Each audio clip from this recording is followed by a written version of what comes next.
Au lever du soleil brûlant d'Égypte, alors que les ombres étirées des palmiers dansaient sur le sable infini, l'armée expéditionnaire française menée par Napoléon Bonaparte avançait avec une détermination que rien ne semblait pouvoir ébranler. Et l'ensemble des soldats, fatigués mais galvanisés, regardaient au loin les silhouettes majestueuses des pyramides, monuments immobiles qui semblaient observer silencieusement l'audacieux général venu d'Europe et les hommes qui marchaient sous ses ordres, tels des fourmis dans l'immensité dorée. Napoléon, encore jeune mais déjà auréolé de gloire, ressentait dans chaque battement de son cœur la tension historique de l'instant, car il savait que la campagne d'Égypte n'était pas seulement militaire, mais également politique et scientifique, destinée à ouvrir la France à un savoir ancien et à projeter son influence loin de ses frontières, au-delà de la Méditerranée, où se mêlaient commerce, conquête et civilisation. Face à lui se dressait la puissance traditionnelle des Mamelouks, cavaliers redoutés dans tout l'Orient, connus pour leur vitesse, leur adresse et leur témérité, héritiers d'un système militaire séculaire qui avait longtemps dominé l'Égypte sous la suzeraineté nominale de l'Empire ottoman. Les murmures des soldats français racontaient mille histoires de leurs charges éclairs, de leur maniement incomparable du sabre recourbé et de leur capacité à surgir comme un vent de sable pour frapper avec une violence imprévisible avant de disparaître. Pourtant, Napoléon ne doutait pas. La discipline, l'organisation, la puissance de feu et la modernité tactique de ses troupes écraseraient la fougue désordonnée des cavaliers adverses. Marchant entre les rangs serrés des divisions, il répétait sans cesse que la victoire serait la leur, car il savait transformer la peur en élan et l'incertitude en confiance. La vision des pyramides, qui se dressaient telles des sentinelles de pierre depuis des millénaires, inspirait à Napoléon un sentiment profond de destin, comme si chaque pas dans le sable rapprochait la France d'un chapitre grandiose de son histoire. Il imagina déjà ce qu'on écrirait sur cette bataille future, comment le monde entier verrait dans la confrontation entre une armée moderne et une chevalerie antique le symbole d'un changement d'époque, et comment, lui, Napoléon, entrerait dans la légende à l'ombre des monuments les plus anciens du monde. Tandis que la chaleur montait enveloppant l'armée d'une lumière vibrante, il savait que les Mamelouks observaient aussi, prêts à fondre sur ces lignes dès que l'occasion se présenterait. Leur chef, Mourad Bey, fier et impétueux, comptait sur la rapidité de ses cavaliers et sur la terreur que leur simple apparition inspirait aux adversaires. Mais Napoléon, stratège hors pair, avait déjà imaginé la formation qui ferait échouer cette stratégie vieille de siècles, le carré d'infanterie où chaque côté offrirait un mur de baïonnettes et de mousquets, empêchant toute percée même par les cavaliers les plus agiles. Il rassembla ses officiers, exposant avec calme les principes de la manœuvre, insistant sur l'importance de garder la discipline et de ne jamais rompre les rangs, car la moindre faille offrirait aux cavaliers mamelouks une brèche fatale. Ses commandants acquiesçaient avec sérieux, chacun comprenant que la destinée de l'armée dépendrait de l'application rigoureuse de ses instructions. Alors que les tambours résonnaient et que les régiments se mettaient en place, une énergie nouvelle parcourut les lignes françaises, une certitude presque tangible que la victoire était possible et qu'elle se gagnerait non dans un élan romantique, mais dans la rigueur des mouvements, la maîtrise du feu et la cohésion des hommes. Les soldats, bien que harassés par la marche dans le désert, levèrent les yeux vers les pyramides, ressentant eux aussi quelque chose d'indéfinissable, une impression que leur présence dans ce lieu chargé d'histoire ne relevait pas du hasard, mais s'inscrivait dans un destin plus grand qu'eux. Les récits des savants qui accompagnaient l'expédition circulaient parmi les rangs, évoquant les grands pharaons, les dynasties anciennes et les mystères qui sommeillaient sous les sables depuis des millénaires, et beaucoup de soldats se surprenaient à imaginer qu'ils n'étaient plus de simples combattants, mais les acteurs d'une épopée qui traverserait les siècles. Napoléon, conscient de l'effet psychologique de cette ambiance unique, n'hésitait pas à en jouer. Il s'arrêta, se retourna vers un groupe de grenadiers et prononça une phrase destinée à marquer les esprits, disant que 40 siècles les contemplaient du haut des pyramides, rappelant ainsi à chacun la grandeur et le poids de leur mission. Cette déclaration, portée par le vent du désert comme un souffle de prophétie, galvanisa les troupes et s'inscrivit immédiatement dans leur mémoire. Tandis que les carrés se formaient lentement dans un ordre quasi géométrique, on pouvait déjà sentir au loin des vibrations comme un grondement lointain annonçant la venue des cavaliers mamelouks. Les éclaireurs confirmèrent bientôt la nouvelle. L'armée de Mourad Bey approchait rapide comme une tempête de sable, prête à écraser l'ennemi sous une charge fulgurante. Les soldats français resserrèrent leurs rangs, vérifiant leurs armes, avalant leur salive sèche, se préparant à un choc dont ils ignoraient encore l'intensité, mais dont ils savaient qu'il serait décisif. Les premières silhouettes apparurent à l'horizon, minuscules au début, puis grandissant au fur et à mesure qu'elles s'approchaient, jusqu'à devenir une masse mouvante de chevaux et de cavaliers, armés de lances, de sabres scintillants et d'armures brillantes sous le soleil.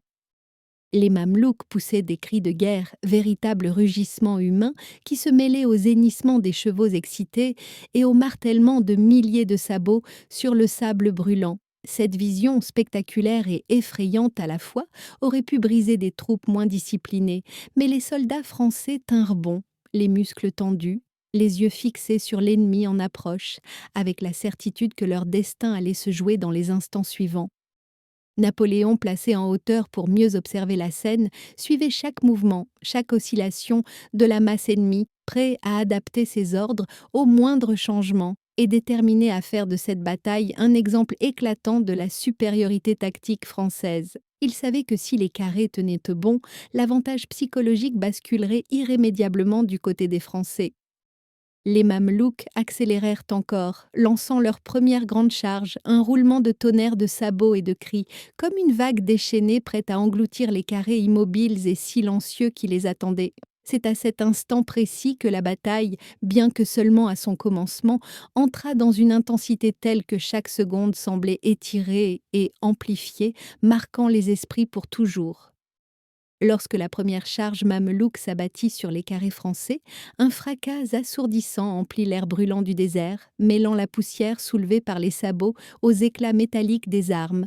Les cavaliers fondirent comme un torrent furieux, comptant sur la vitesse de leur monture et sur la puissance de leur élan pour briser les lignes françaises. Mais ils furent beaux les surpris de découvrir face à eux, non pas une armée hésitante, mais une muraille impassible de baïonnettes étincelantes. Les soldats français, parfaitement entraînés, maintinrent la formation malgré la terreur instinctive que pouvait inspirer une telle charge, et Napoléon, surveillant la scène depuis son point d'observation, savait qu'il assistait au moment critique où la bataille basculerait d'un côté ou de l'autre. Les premières salves de mousqueterie retentirent lorsque les Mamelouks atteignirent pour la portée de tir, et une volée de plomb s'abattit sur eux, fauchant cavaliers et chevaux dans un tourbillon brutal. Certains furent projetés en arrière, d'autres roulèrent au sol dans un nuage de sable sanglant, tandis que la charge, bien qu'encore puissante, se trouvait déjà ralentie par la force destructrice du feu français. Pourtant, les Mamelouks ne se laissaient pas intimider. Ils tournaient autour des carrés, cherchant un angle mort, tirant au pistolet, lançant des javelots, hurlant des imprécations pour impressionner l'ennemi.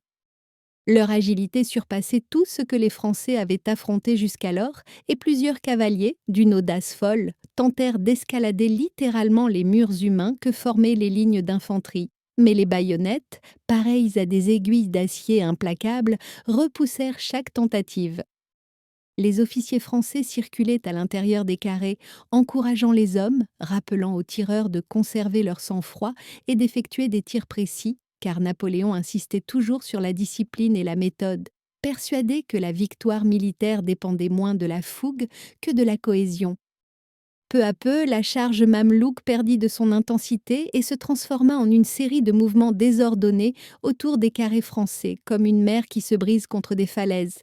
Mais les cavaliers ne renonçaient pas pour autant. Une deuxième vague, plus imposante encore, se forma au loin, un regroupement de cavaliers lourdement armés qui espéraient briser les lignes françaises par la masse.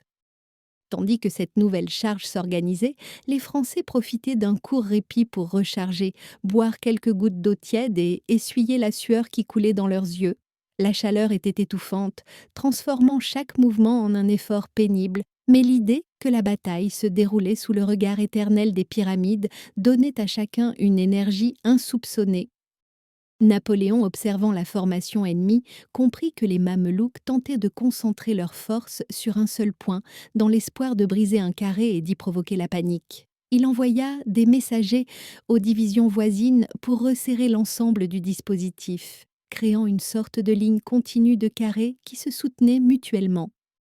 Lorsque la deuxième vague chargea, ce fut avec une intensité terrifiante, une avalanche de cavaliers ornés de turbans colorés, de cottes, de mailles scintillantes et de sabres levés vers le ciel.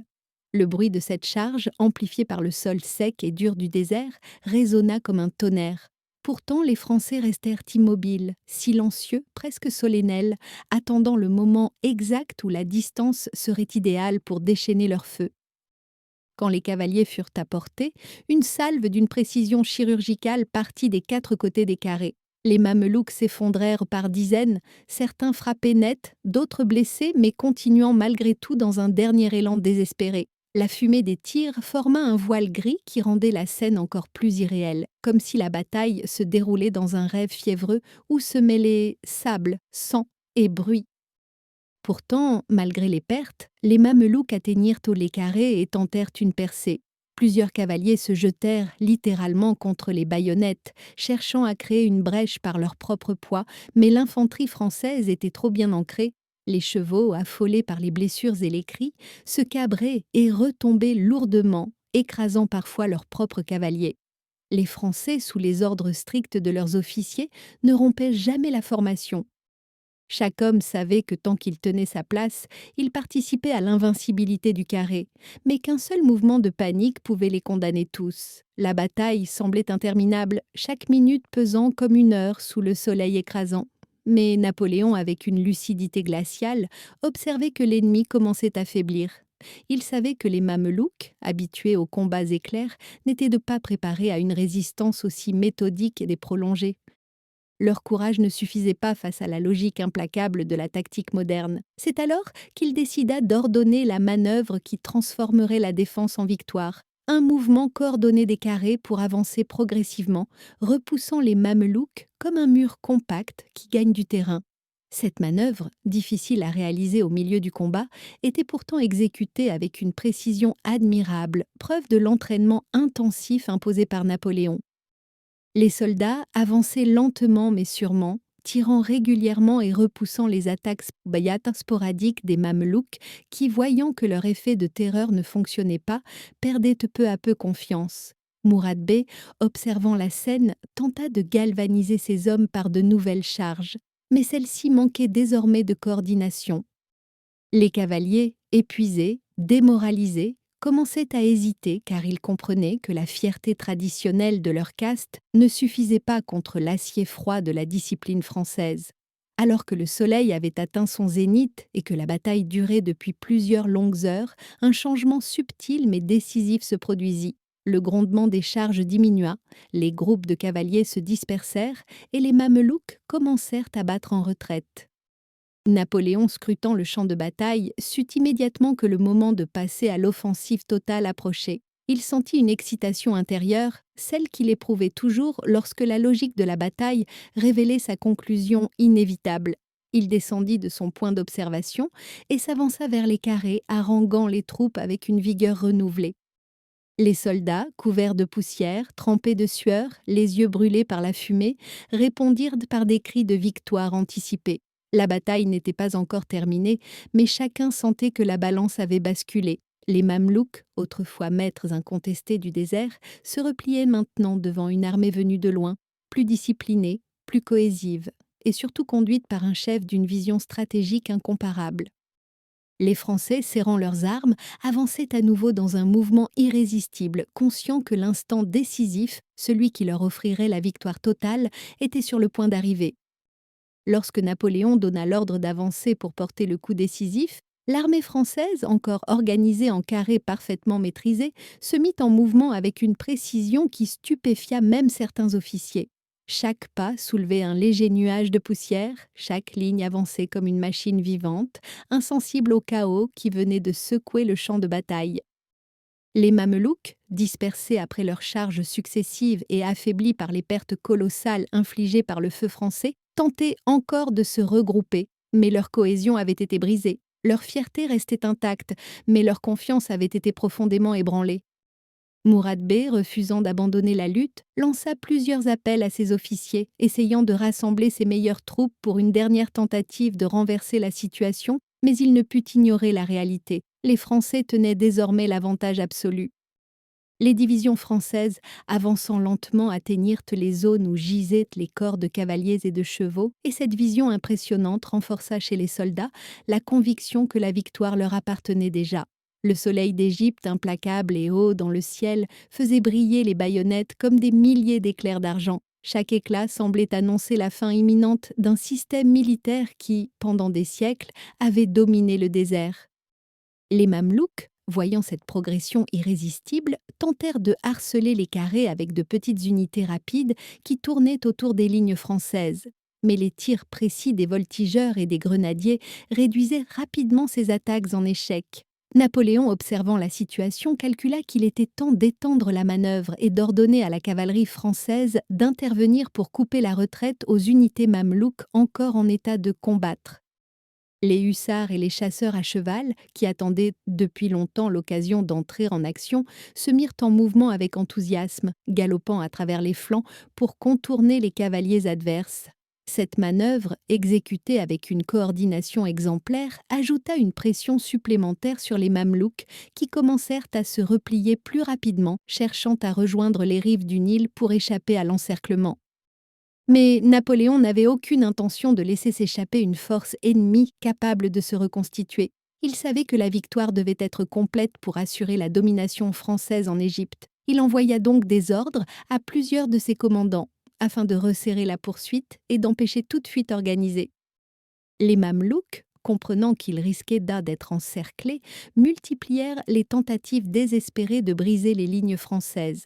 Mais chaque essai se heurtait à la même résistance inflexible. Les carrés, véritables forteresses humaines, continuaient d'avancer en tirant méthodiquement, repoussant les assauts sporadiques et maintenant une pression constante. Le moral français, porté par les succès successifs, atteignait son sommet tandis que chez les Mamelouks, la fatigue, la désorganisation et la conscience croissante de l'inutilité de leurs efforts pesaient lourdement sur les esprits. Puis survint le moment où la retraite mamelouk se transforma en déroute ouverte. Les cavaliers, autrefois si majestueux et terrifiants, fuyaient désormais en groupes dispersés, sans coordination, certains cherchant refuge vers le sud, d'autres tentant de traverser le Nil dans la précipitation. Les Français les poursuivirent jusqu'aux zones marécageuses proches du fleuve, et beaucoup de Mamelouks, affaiblis, épuisés, furent capturés ou mis hors de combat. Mourad Bey lui-même, comprenant que la bataille était irrémédiablement perdue, parvint à échapper à l'encerclement avec une poignée de fidèles, mais il laissait derrière lui une armée brisée et une puissance militaire dont le prestige venait de s'effondrer. Lorsque le dernier coup de feu se tut, un silence étrange tomba sur le champ de bataille, un silence lourd, presque sacré, seulement troublé par le murmure du vent dans le sable et par les cris lointains des blessés. Les soldats français, épuisés mais exaltés, se regardèrent les uns les autres avec un mélange de fierté et d'incrédulité. Ils venaient au décrire l'une des pages les plus éclatantes de l'histoire militaire française. Napoléon, entouré de son état-major, parcourut lentement les lignes victorieuses. Son visage, marqué par la poussière et la tension, brillait pourtant d'une satisfaction profonde. Il savait que cette victoire, acquise dans des conditions extrêmes contre un adversaire réputé invincible dans son environnement naturel, allait résonner dans toute l'Europe et bien au-delà. Sous le regard éternel des pyramides, la modernité avait triomphé de la tradition, la discipline avait vaincu la bravoure solitaire et la stratégie avait dominé la fougue. Napoléon prit un moment pour contempler les silhouettes immenses des pyramides qui se découpaient dans le ciel brûlant. Il ressentit une étrange communion avec ces monuments anciens, comme s'il reconnaissait en lui un homme capable de façonner l'histoire. Peut-être pensait-il déjà à l'image qu'on garderait de cet instant, à la manière dont les siècles futurs se souviendraient de la bataille des pyramides et du jeune général qui avait osé défier le désert et ses maîtres traditionnels. Les savants de l'expédition, qui avaient observé la bataille depuis une distance prudente, rejoignirent peu à peu les soldats et les officiers. Ils prirent des notes, esquissèrent des dessins, mesurèrent des distances, et certains ne purent pas s'empêcher de philosopher sur la rencontre entre deux mondes, entre la science moderne et le mystère ancien. Pour eux aussi, la journée avait une portée immense, car elle symbolisait l'union du savoir et de la puissance, deux forces que la France révolutionnaire souhaitait projeter dans le monde. Au coucher du soleil, alors que les ombres s'allongeaient à nouveau sur le sable, les Français installèrent leur camp, pansèrent leurs blessés, rendirent hommage aux morts et célébrèrent la victoire. Malgré la fatigue, une atmosphère de triomphe régnait dans l'air. On parlait déjà de la suite de la campagne, de la marche vers le Caire, de la perspective d'asseoir définitivement l'autorité française sur l'Égypte. Mais dans le cœur de chaque soldat, un souvenir précis s'était gravé pour toujours, celui du moment où, sous les regards muets des pyramides, ils avaient repoussé les charges furieuses des Mamelouks et transformé l'une des batailles les plus impressionnantes du désert en un symbole immortel de la puissance et de la détermination de leur armée. Napoléon, se retirant dans sa tente pour étudier les cartes et planifier les prochaines étapes, savait déjà que cette journée deviendrait l'un des piliers de son ascension. Il avait vaincu non seulement un ennemi redoutable, mais aussi les doutes, les craintes et les légendes qui entouraient les maîtres du désert. La bataille des pyramides était gagnée, et avec elle, un chapitre nouveau de l'histoire de la France venait de s'ouvrir.